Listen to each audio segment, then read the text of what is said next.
Shonali, how are your sources interpreting today's report?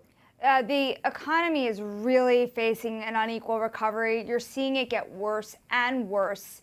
This morning, I was talking to the CEO of Lazard, which is one of the biggest investment banking firms. And, the reality is this is going to become a problem for society and for governments.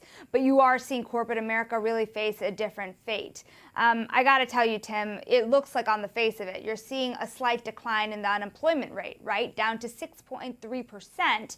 But if you look at it and you account for all the people that have permanently lost their jobs during this crisis, and by the way, almost 15 million people have said that they have not been able to go to work or find work because of this COVID-19 crisis, that rate, according to Jason Furman, who is the chair of the Council of Economic Advisors under the Obama era, the unemployment rate is more like 8.3%. Wow.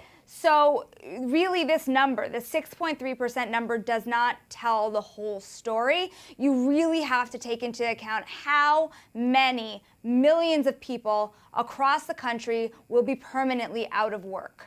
We're seeing, though, an interesting reaction from investors right now. Stocks are higher across the board.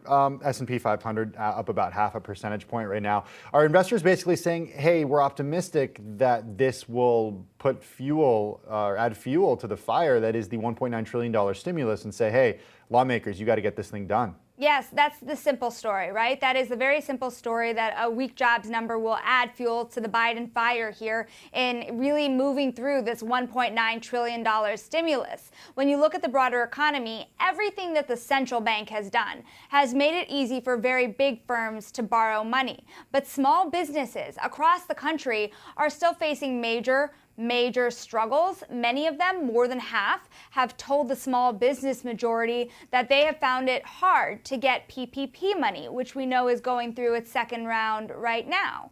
So fixing these issues, particularly for lower paid workers and for small businesses, is the key here, and that won't come easy, and it won't come very quickly, even with this large stimulus. Well, Shonali, we've been talking a lot about the K-shaped recovery, right? In terms of the recovery from this pandemic, the wealthier have had it pretty good, whereas those without the resources haven't and are certainly moving in the other direction. What is this jobs report telling you about minority-owned businesses and about minorities in the labor economy?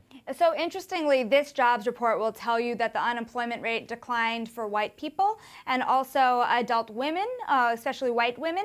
However, it's been unchanged for Black Americans and Asian Americans, or even a slight decline in some cases. So that's problematic. You are still seeing a divide among race, right? And when I was talking about the small business majority, 18% of Black and Latino-owned businesses have told them that they don't think they will make it the next 3 months, compared to white-owned businesses, that's 14%.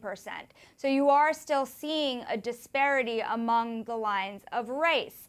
It is Black History Month. Kamala Harris and Treasury Secretary Janet Yellen are looking to meet virtually with members of the Black Chambers of Commerce to try to start stemming some of these issues. But as we know, the problem here is people who are facing misfortune right now, the problems get tougher, whereas the big companies are able to find ever more money and things get easier. So you are seeing a continuous divergence. It's very unclear to people how long that will last and what the broader ramifications will be. Well, I want to talk more about this meeting with Vice President Harris and, of course, Treasury Secretary Janet Yellen happening with Black members of Commerce to discuss stimulus. You mentioned it, but how does it fit into the Biden administration's agenda when it comes to its corporate agenda? Yeah, I mean, it's a great question because there's a lot of questions about what, the Biden administration is trying to get the stimulus passed. Absolutely. But what will happen in terms of regulation?